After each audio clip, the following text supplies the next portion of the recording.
Imagine your king husband wants to execute 6 innocent men, and you, heavily pregnant, have to beg him on your actual knees to stop it. Or picture this. Your husband, the king, is captured by enemies, and you, his mom, and former queen, travel all over Europe, basically fundraising like crazy to pay a king's ransom. Then there's the queen, who literally put on armor, rallied troops, and fought battles when her hubby's throne was on the line. And one wife's love was so legendary that when she died, her heartbroken king built 12 enormous, super fancy stone crosses all along the route her body traveled to its final resting place. These aren't plots from a fantasy series. These are true stories of some seriously committed medieval wives. Number 7. Berengaria of Navarre, the queen, who chased her king across the sea. Can you imagine being engaged to one of the most famous, most adventurous kings in the world, a guy they called Lionheart? But you've never actually met him. That was the reality for Berengaria, a princess from Navarre, a small kingdom nestled in the mountains between France and Spain. Her future husband was none other than Richard I of England, the legendary Crusader king. Their marriage wasn't exactly a love match dreamed up by poets. It was pure medieval politics. Richard needed an alliance with Navarre to protect the southern borders of his vast lands in Aquitaine, France. And Berengaria's dad, King Sancho VI, probably thought marrying his daughter to the King of England was a pretty sweet deal. The plan was for Berengaria to marry Richard, but Richard was a busy man. He was already on his way to the Holy Land for the Third Crusade, a massive military expedition to try and reclaim Jerusalem. So, who was tasked with delivering the bride-to-be? None other than Richard's own formidable mother, Eleanor of Aquitaine.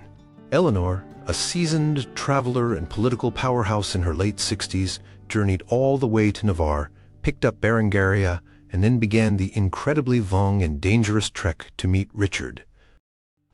Think about that journey. No comfy airplanes or high-speed trains, just horses, carriages, and ships, all while navigating tricky political landscapes and dodging potential dangers. They eventually caught up with Richard's crusading fleet in Sicily, Italy, in the spring of 1191. But there was a slight hiccup. Richard was technically still betrothed to Alice of France, the French king's sister. It was a long-standing engagement, and breaking it off was a diplomatic headache.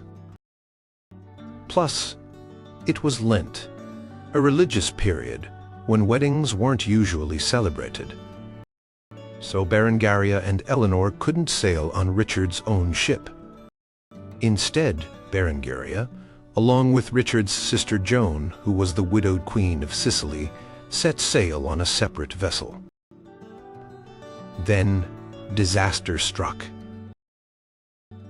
A fierce storm scattered the English fleet. While Richard's ship managed to find shelter in Crete, the ship carrying Berengaria and Joan was driven towards Cyprus. The self-proclaimed Emperor of Cyprus, Isaac Komnenos, was not exactly a welcoming host. He was a bit of a rogue ruler who had broken away from the Byzantine Empire. When the ship carrying the royal ladies was shipwrecked near Limassol, Isaac saw an opportunity. He effectively took them hostage, hoping to get some kind of ransom or political leverage. He looted some of the wrecked English ships and refused to let Berengaria and Joan leave. You can imagine Richard's reaction when he heard the news. The Lionheart wasn't about to let some upstart Cypriot ruler mess with his fiancée and his sister. He sailed to Cyprus with his remaining forces, landed, and basically went full Lionheart on Isaac. Richard's forces quickly overwhelmed Isaac's. Isaac, realizing he was outmatched, tried to negotiate, but Richard was having none of it. He demanded Isaac's unconditional surrender. With Cyprus now under his control, Richard could finally marry Berengaria. On May 12, 1191, in the chapel of St. George in Limassol, Richard the Lionheart married Berengaria of Navarre. It was a grand affair, as grand as you can get in the middle of a crusade.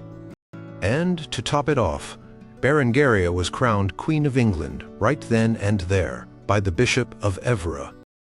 She was the only English queen never to set foot in England during her husband's lifetime. Quite a unique claim to fame. After the wedding and the conquest of Cyprus, which Richard later sold to the Knights Templar, Berengaria accompanied her new husband to the Holy Land. She traveled with the Crusader army to Acre, a key port city that the Christians were besieging. Imagine the sights, sounds, and smells of a Crusader camp, a bustling, chaotic mix of soldiers, pilgrims, merchants, and clergy from all over Europe, all focused on the war effort. It was a harsh and unforgiving environment, a far cry from the courts of Navarre or Aquitaine. Berengaria endured it all, a queen in a war zone. History tells us that Richard and Berengaria didn't spend a huge amount of time together.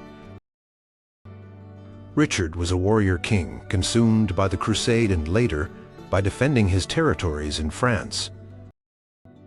They had no children. Some historians suggest it was a cool, formal marriage, while others think there might have been some affection even if it wasn't a passionate romance. Regardless, Berengaria fulfilled her part of the bargain. She undertook a perilous journey, married a king she barely knew, and followed him into a war.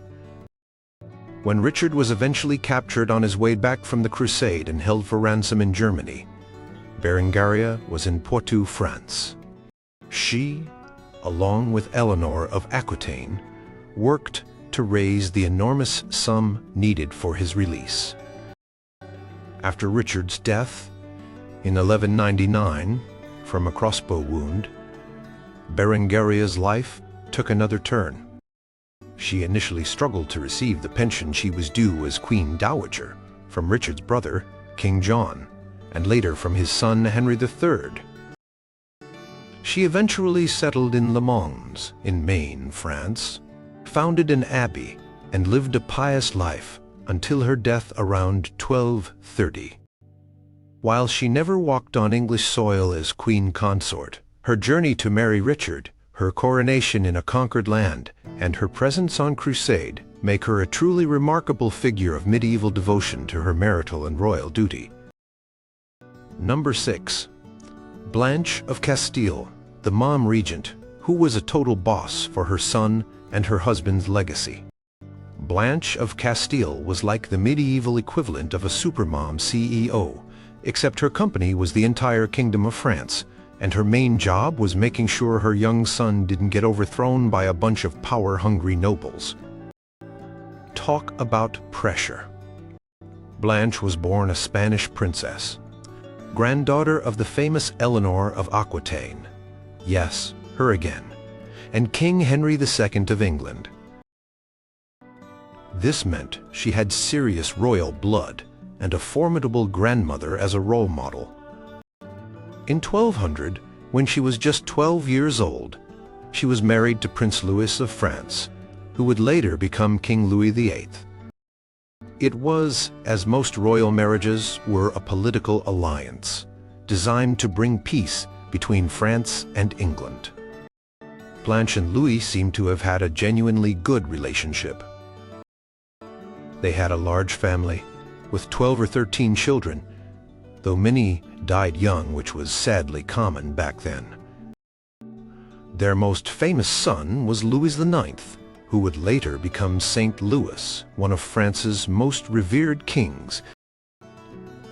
When Louis VIII became king in 1223, Blanche was his queen consort. But Louis VIII's reign was tragically short. He died of dysentery in 1226, while returning from a campaign in the south of France, leaving Blanche a widow with a young son, the new king, Louis IX, who was only 12 years old. Now in medieval times, a child king was like an open invitation for powerful nobles to try and grab more power, land, or even the throne itself. The situation was incredibly precarious. But those nobles seriously underestimated Blanche of Castile. As per Louis VIII's will, Blanche became regent of France, tasked with ruling the kingdom. Until her son was old enough to take charge and rule, she did. Almost immediately, a coalition of disgruntled barons, including powerful figures like Peter Maucler, Duke of Brittany, and Hugh de Lusignan, Count of La Marche, who was actually Blanche's stepfather from her mother's second marriage, rose up in rebellion. They thought they could push around a foreign-born queen and a boy king. They were very, very wrong. Blanche was made of tougher stuff. She was intelligent, pious, incredibly strong-willed, and fiercely devoted to her son and her late husband's legacy. Blanche acted with astonishing speed and decisiveness. She had Louis IX swiftly crowned at Reims to solidify his legitimacy. Then she turned her attention to the rebellious nobles. She didn't just sit in Paris and write letters. She took action. There are stories of her personally leading troops, or at least being very close to the action, facing down dangers and rallying support. One famous incident tells of a time when she and young Louis were trapped by rebellious nobles at Montlhéry. Blanche managed to get word to the loyal citizens of Paris, who reportedly marched out in force to escort their queen and young king back to safety, lining the roads and cheering them on. Whether every detail is true, it shows the kind of loyalty she inspired. She was also a master diplomat and strategist. She played the nobles against each other, exploited their rivalries, and made alliances where she could. She was firm, but also knew when to negotiate. She faced down not just internal rebellions, but also threats from England.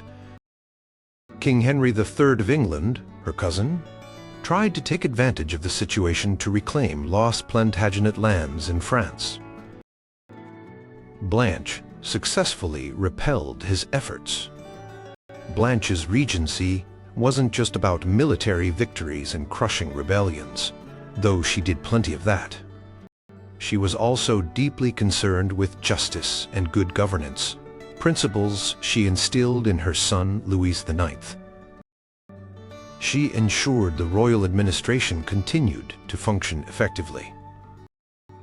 Her piety was renowned, and she supported the church, but she also made sure the church didn't overstep its bounds or undermine royal authority. For about 8 years, Blanche of Castile steered France through stormy waters. She protected her son's inheritance, maintained the integrity of the kingdom, and laid the groundwork for Louis IX's own successful reign. When Louis IX came of age around 1234, Blanche didn't just disappear into the background.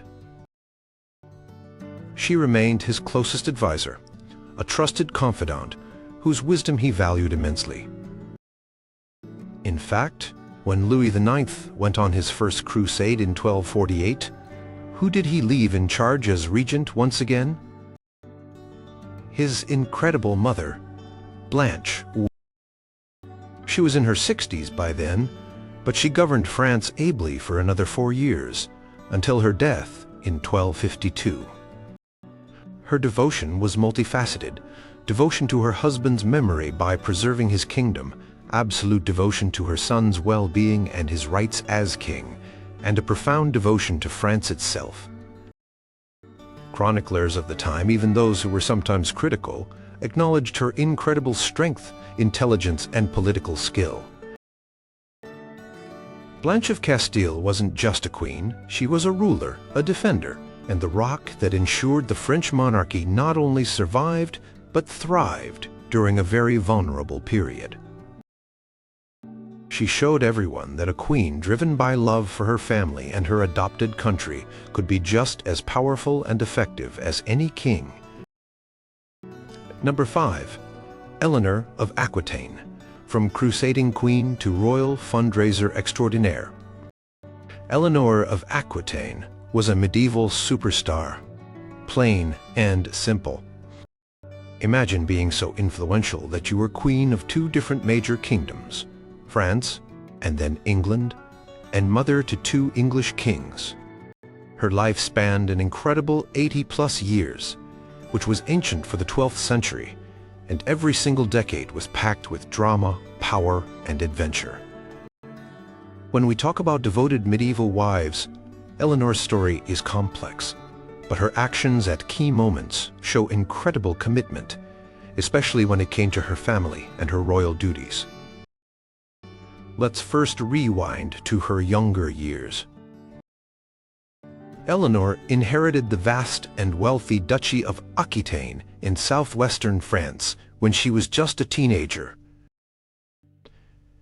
This made her the most eligible bachelorette in Europe. In 1137, she married Prince Louis, who became King Louis VII of France just a few weeks later. So, bam, she's Queen of France. Eleanor was known for her beauty, intelligence, and vivacious spirit, a stark contrast to her husband, who was famously pious and somewhat reserved. A few years into their marriage, in 1147, Louis VII decided to take up the cross and go on the Second Crusade to the Holy Land. And Eleanor, never one to be left behind, insisted on going with him. This was a massive undertaking. We're talking about a journey of thousands of miles across hostile territory with a huge army. For a queen to go along was highly unusual and incredibly arduous. She even brought along her own vassals from Aquitaine and a large retinue of ladies-in-waiting. Imagine the logistics, the discomfort, the constant danger. It wasn't a luxury tour. It was a military campaign through rough terrain, facing heat, disease, and the threat of attack. During the crusade, there were rumors and controversies. Some chroniclers, perhaps not fans of a strong queen, whispered about her conduct, her supposed disagreements with Louis, and even alleged affairs, though these are often seen as gossip by modern historians. What is clear is that the crusade was a military disaster for the Franks, and it put a huge strain on Eleanor and Louis' marriage. They had different ideas about strategy, and the hardships likely took their toll. Despite the difficulties, Eleanor endured the entire campaign, fulfilling her role as queen alongside her crusading king, sharing the dangers and disappointments. Their marriage didn't last. After returning to Europe and having had 2 daughters but no sons, their marriage was annulled in 1152 on the grounds of consanguinity. They were too closely related, a common excuse for royal divorces. But Eleanor wasn't single for long. Just a couple of months later, she married Henry Plantagenet, Duke of Normandy and Count of Anjou, who 2 years later became King Henry II of England. So now, Eleanor was Queen of England.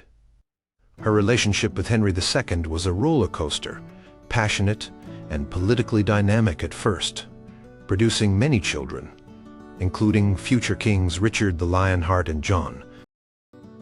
but it later soured dramatically, leading to Eleanor supporting her sons in rebellions against their father, which resulted in Henry imprisoning her for about 15 years. This part isn't exactly a picture of wifely devotion to Henry. However, where Eleanor's fierce devotion truly shone was for her children, especially her favorite son, Richard the Lionheart. When Henry II died and Richard became king in 1189, Eleanor, now in her late 60s, was released from captivity and became a vital political force once more. Richard, like his namesake, was more interested in crusading and fighting than in day-to-day governing.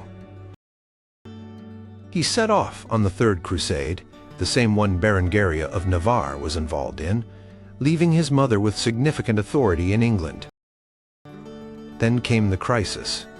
On his way back from the crusade in 1192, Richard was captured by Leopold of Austria and handed over to the Holy Roman Emperor Henry VI, who demanded an absolutely colossal ransom for his release, 150,000 marks, which was 2 to 3 times the annual income of the English crown.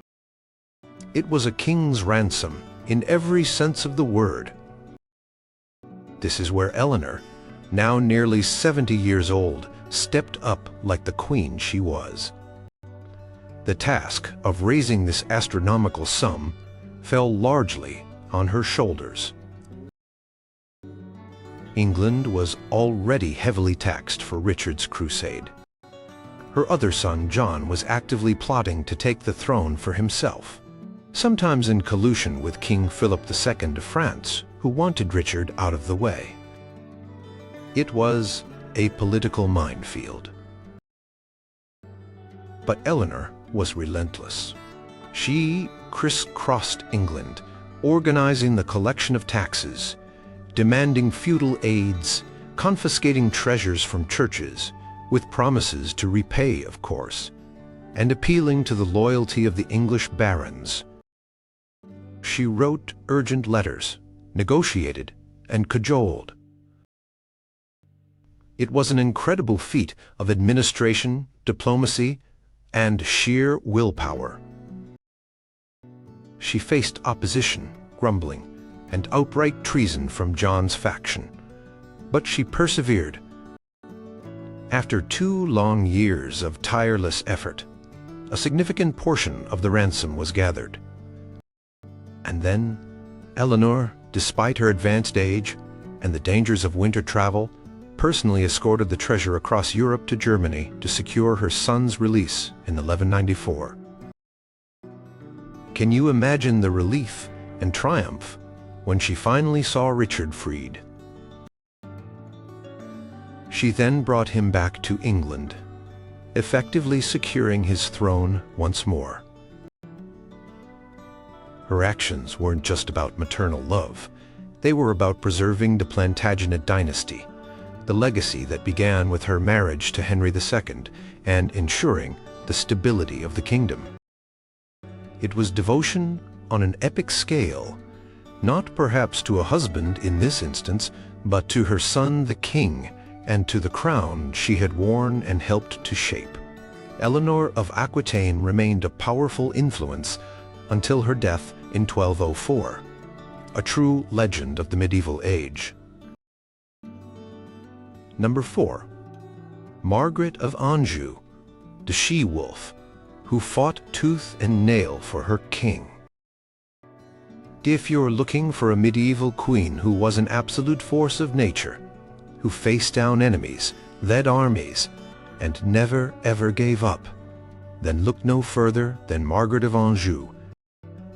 Her life was a whirlwind of political intrigue, brutal warfare, and heartbreaking loss, all set against the backdrop of one of England's most chaotic periods, the Wars of the Roses. Margaret was a French princess, niece of King Charles VII of France. In 1445, at the age of 15, she married King Henry VI of England. The marriage was supposed to bring peace between England and France, who had been slugging it out in the 100 Years' War for, well, ages. Unfortunately, peace didn't last, and Margaret found herself in a very tricky situation. Her husband, Henry VI, was not exactly a warrior king. He was pious, gentle, and well-meaning, but he was also politically naive and, crucially, suffered from episodes of severe mental illness that left him completely unresponsive and incapable of ruling for long periods. Imagine being queen trying to navigate a court full of ambitious, feuding nobles while your king is essentially checked out. As Henry's grip on power weakened, various factions began to vie for control, most notably the powerful Richard, Duke of York. York had a strong claim to the throne himself, and he and his supporters felt that Henry's government, often influenced by Margaret and her allies, was mismanaging the kingdom, especially after England lost most of its territories in France. Tensions simmered and then boiled over into open conflict, the Wars of the Roses, a dynastic struggle between the House of Lancaster, Henry and Margaret's side, symbolized by a red rose, and the House of York, symbolized by a white rose. This is where Margaret of Anjou truly came into her own. With her husband often incapacitated, she became the de facto leader of the Lancastrian cause. She was fiercely protective of her husband's crown, and even more so of the rights of their only son, Edward of Westminster, Prince of Wales, born in 1453 during one of Henry's mental breakdowns. Margaret was determined that her son would inherit the throne, and she would stop at nothing to make that happen. She wasn't content to sit back and let the men do the fighting. Margaret was actively involved in raising armies, forging alliances, even with former enemies if it suited her cause, and planning military strategy. She traveled extensively across England and even to Scotland and France, seeking support and resources. Her enemies, particularly the Yorkists, painted her as a she-wolf of France, a cruel, vindictive, and unnaturally aggressive woman. It was classic medieval propaganda against a powerful female leader, but it also hints at the fear and respect she must have commanded. Margaret was present at, or directly influenced, several key battles and campaigns. After the First Battle of St. Albans in 1455, where the Yorkists captured King Henry, Margaret regrouped and became the figurehead of Lancastrian resistance. She was instrumental in the Lancastrian victory at the Battle of Wakefield in 1460, where Richard, Duke of York, was killed.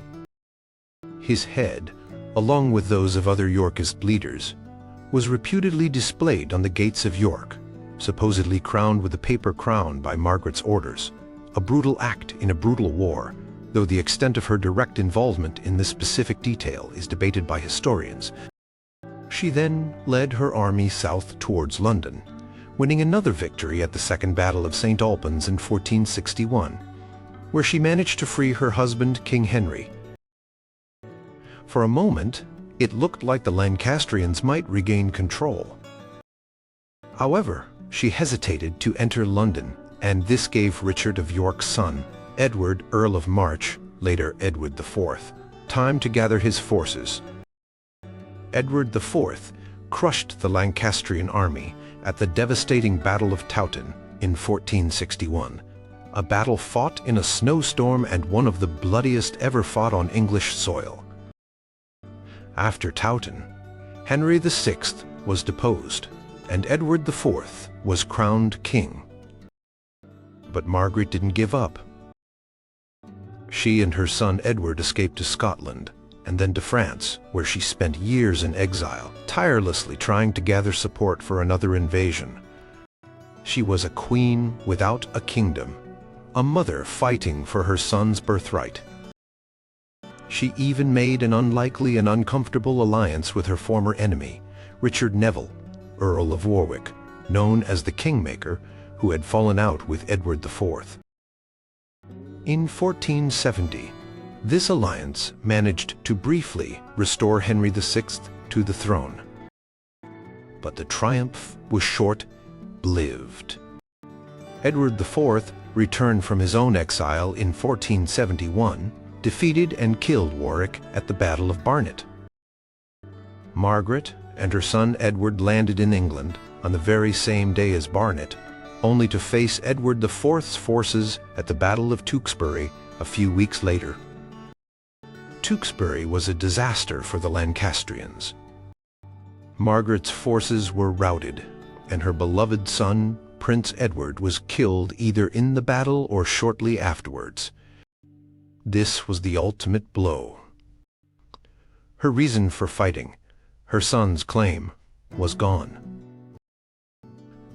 Margaret herself was captured after Tewkesbury. Her husband, Henry VI, who had been imprisoned in the Tower of London, was killed shortly thereafter, likely on Edward IV's orders to eliminate any remaining Lancastrian threat.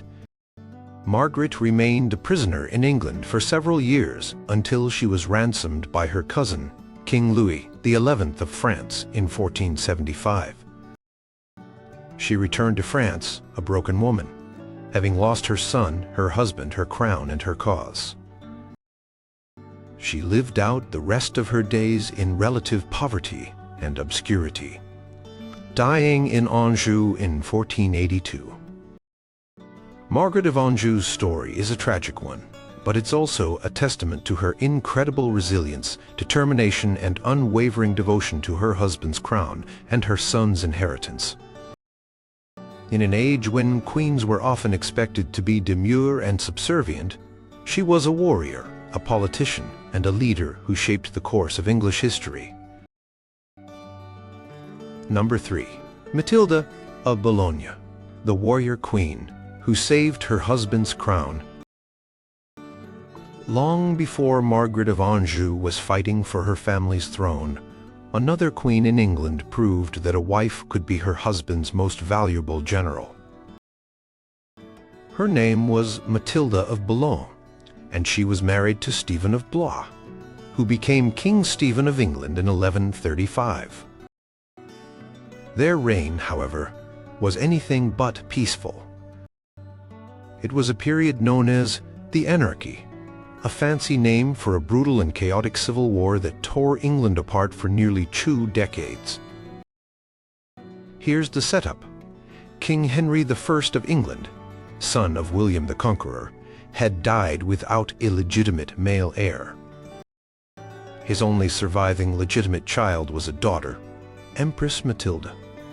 Confusingly also named Matilda, but she was the daughter of Henry I, not the wife of Stephen. Henry I had made his barons swear to support his daughter, Empress Matilda, as his successor. However, when Henry I died, his nephew Stephen of Blois raced across the English Channel from Boulogne, where his wife Matilda was countess in her own right, seized the treasury, and had himself crowned king.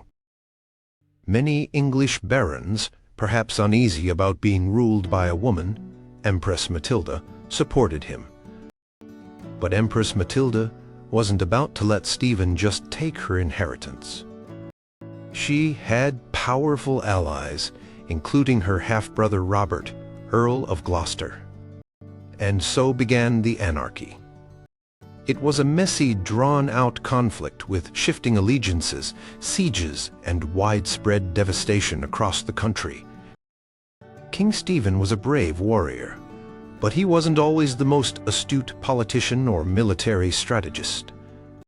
He made some blunders, and in February 1141, disaster struck for his cause. At the Battle of Lincoln, Stephen was defeated and captured by the forces of Empress Matilda and Robert of Gloucester. Imagine the scene. The king himself a prisoner, his army shattered. For many, this looked like the end of Stephen's reign. Empress Matilda even began to make preparations to be crowned queen in London. This is where Matilda of Boulogne, Stephen's wife, stepped onto center stage and showed everyone what she was made of. With her husband imprisoned and her cause seemingly lost, Queen Matilda didn't despair. She didn't flee. Instead, she became the rallying point for the royalist cause. She was Countess of Boulogne in her own right, meaning she had her own lands, resources, and loyal followers on the continent. She was also popular in London and in Kent, where she held significant estates.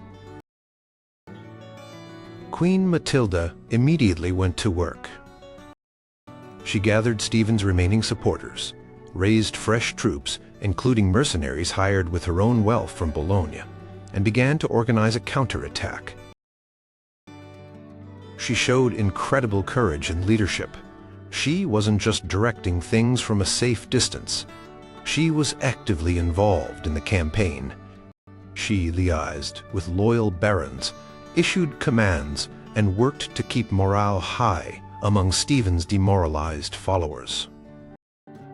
One of her key allies was William of Ypres, a Flemish mercenary commander who was fiercely loyal to Stephen and Matilda. Together, they orchestrated a brilliant strategic move. While Empress Matilda was in London trying to consolidate her power and apparently alienating the citizens with her arrogance, Queen Matilda and William of Ypres launched an attack on the Empress's Angevin forces in the south. The turning point came later in 1141. Robert of Gloucester, Empress Matilda's half-brother and her most important military commander, was leading an army near Winchester. Queen Matilda's forces, commanded by William of Ypres and with her active support and presence, managed to outmaneuver and trap Robert's army. In a skirmish known as the Rout of Winchester, from the Empress's perspective, Robert of Gloucester himself was captured in September 1141. Suddenly, Queen Matilda held the ultimate bargaining chip, Empress Matilda's best general and closest confidant.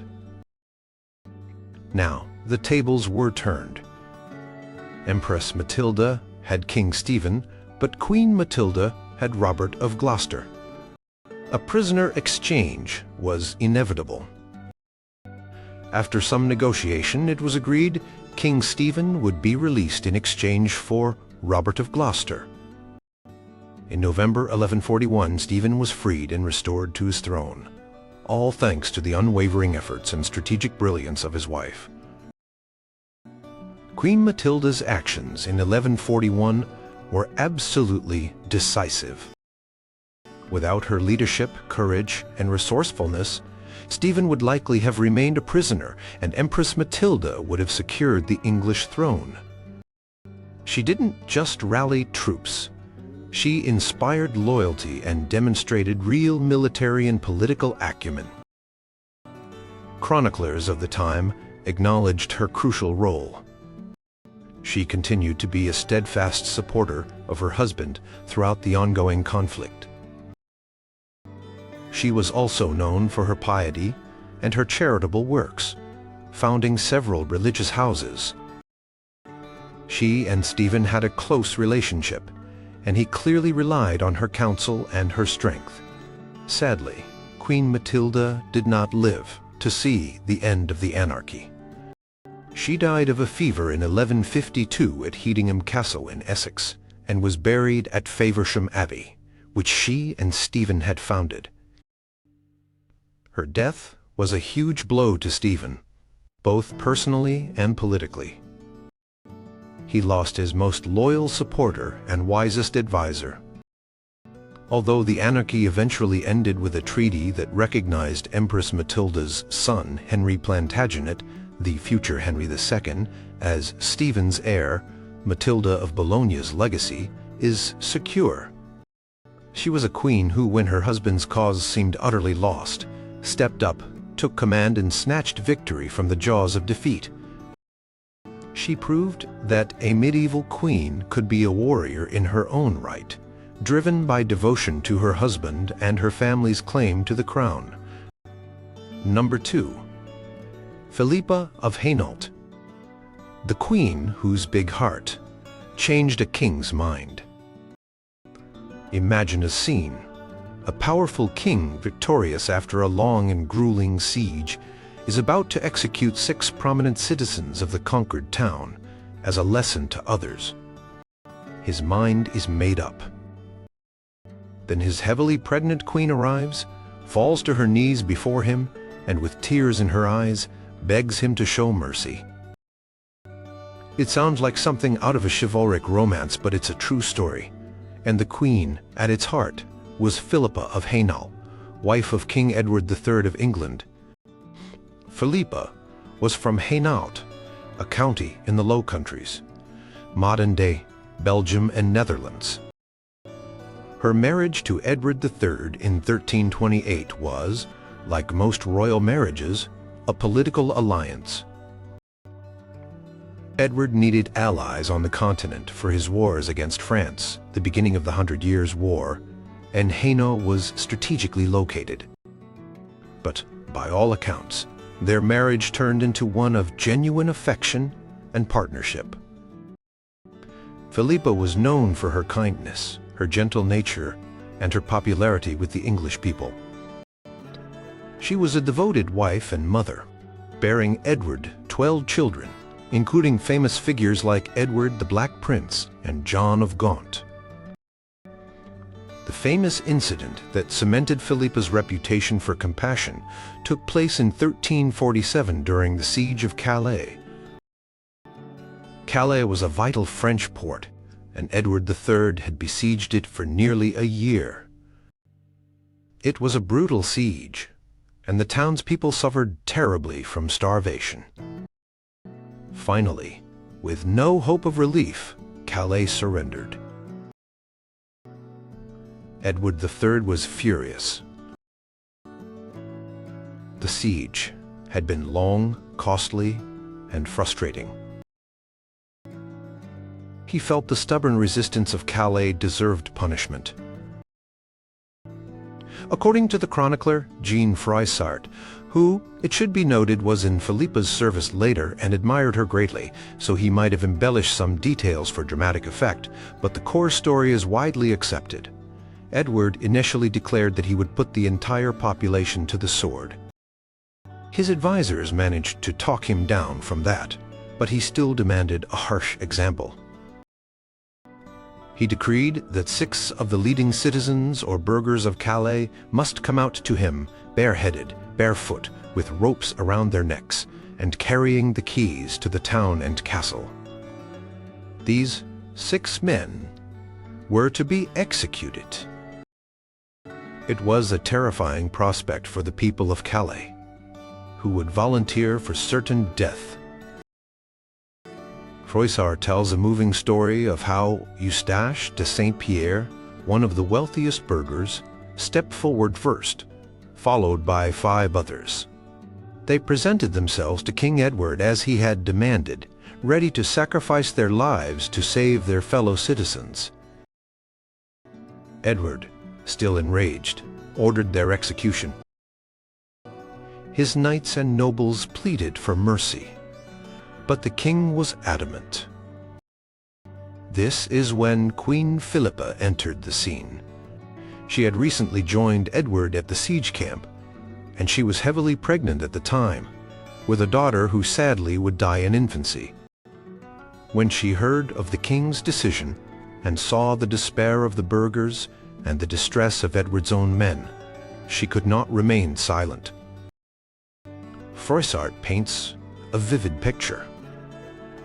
Philippa, great with child, threw herself down on her knees before King Edward. With tears streaming down her face, she begged him, "Ah, gentle sire, since I crossed the sea in great peril to see you, I have never asked you one favor. Now I most humbly ask as a gift, for the love of me, that you will be merciful to these 6 men." Imagine the tension in that moment. The king, stern and resolute. His own knights, uneasy but unwilling to defy him further. And then the queen, his beloved wife, publicly interceding, appealing not just to his sense of justice but to his love for her and his Christian piety. Edward looked at Philippa for a long time, his expression unreadable. Froissart writes that the king remained silent for a while, gazing at his tearful wife. Finally he spoke. "Ah, lady, I wish you had been elsewhere than here. You have pleaded in such a manner that I cannot refuse you. I do it against my will, therefore I give them to you. Do with them as you please." What a moment! Philippa immediately ordered the ropes to be taken from the burghers' necks. She had them taken to her own quarters, where they were given food, drink, new clothes, and some money, and then they were safely escorted out of the camp and set free. The city of Calais was spared a massacre, and 6 men owed their lives to the Queen's courageous and compassionate intervention. This event became legendary. It showcased Philippa's gentle influence and her moral courage.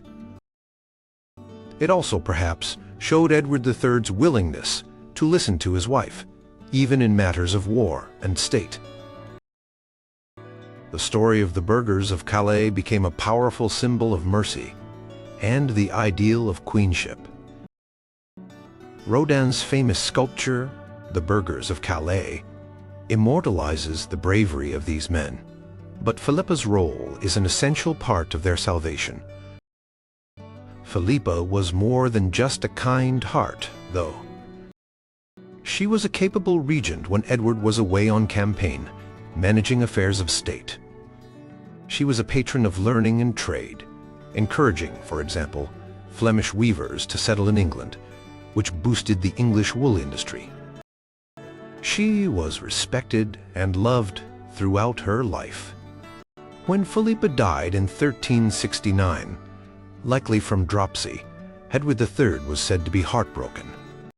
He had lost not just his queen, but his companion and trusted advisor of over 40 years. Her act of mercy at Calais is what she is most remembered for, a testament to a devotion that wasn't just about personal loyalty to her husband, but about upholding the highest ideals of compassion and justice, even in the harsh world of medieval warfare. She showed that true strength could also lie in gentleness and a willingness to plead for others. Number 1. Eleanor of Castile, the queen so beloved, her king built monuments to her love. When you think of grand romantic gestures, you might think of flowers or poems. But how about 12 magnificent, intricately carved stone crosses, each one a towering monument, built all along the route your funeral procession took? That's exactly what King Edward I of England did for his beloved wife, Eleanor of Castile, and it stands as one of history's most enduring testaments to a king's devotion. Eleanor was a Spanish princess from the Kingdom of Castile. She was married to Edward, then Prince Edward, in 1254, when she was around 10 or 13 years old and he was 15. Like most royal marriages of the era, it was a political match designed to settle territorial disputes between England and Castile over Gascony, a region in southwestern France held by the English crown. For the first few years of their marriage, they didn't spend a huge amount of time together, as was common. However, their relationship blossomed into one of deep affection and partnership, which was not always a given in arranged royal marriages. Eleanor was highly intelligent, well-educated, cultured, and apparently quite business savvy, actively managing her extensive properties and investments. She was also fiercely loyal to Edward. One of the most significant demonstrations of her devotion came early in their life together. In 1270, Edward decided to go on crusade. What became known as the Lord Edward's Crusade or the Ninth Crusade. This was a dangerous undertaking, a long journey to a war-torn land. Many noble women would have stayed behind, but Eleanor insisted on accompanying him. She even gave birth to one of their daughters, Joan of Acre, in the Holy Land. The journey itself, across Europe and the Mediterranean, was arduous and fraught with peril. Her willingness to share these dangers with her husband spoke volumes about her commitment. There's a famous, though likely embellished or apocryphal story from their time on crusade that further illustrates her devotion. Legend has it that Edward was wounded by a poisoned assassin's dagger. As he lay dying, Eleanor, in a desperate act of love, sucked the poison from the wound, saving his life at great risk to her own. While historians doubt the literal truth of this tale, it's more likely the surgeon cut away the affected flesh. The fact that such a story emerged and became popular shows the perception of her deep devotion to Edward. Eleanor and Edward were crowned King and Queen of England in 1274, after the death of Edward's father, Henry III. They had a large family, at least 14 children, though many, tragically, did not survive to adulthood. The survival of their son, also named Edward, the future Edward II, was crucial for the succession. Throughout Edward I's busy reign, filled with wars in Wales and Scotland and significant legal reforms, Eleanor was a constant presence by his side, not just as a wife and mother, but as a trusted companion and often a subtle political influence. She was known for her patronage of literature and art, and her household was a center of culture. Sadly, their long and close companionship came to an end in November 1290. Eleanor fell ill with a fever while traveling with Edward in Nottinghamshire, near the village of Harby. Despite the best medical care available at the time she died, likely in her late 40s, Edward was utterly devastated. He had lost not just his queen, but his partner of 36 years, the woman who had shared his life's adventures from crusades to coronations. Edward's grief was profound and very public. He ordered the creation of what became known as the Eleanor Crosses. As Eleanor's body was transported from Harby back to London for her burial in Westminster Abbey, a journey of over 100 miles that took 12 days, Edward decreed that a memorial cross should be erected at each place where her funeral procession rested overnight. 12 such crosses were commissioned. These weren't simple markers. They were elaborate, tall stone monuments, exquisitely carved with figures of the Queen and symbols of her royalty and piety. They were designed by the finest craftsmen of the day. Imagine the sight of these crosses rising up across the English countryside.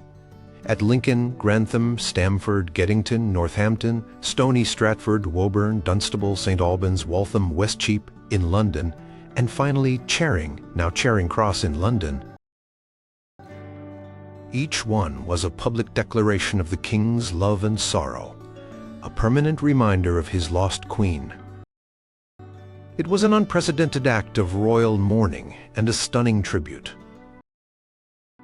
Only 3 of the original Eleanor crosses survive today in anything close to their original form, at Geddington, Northampton, and Waltham.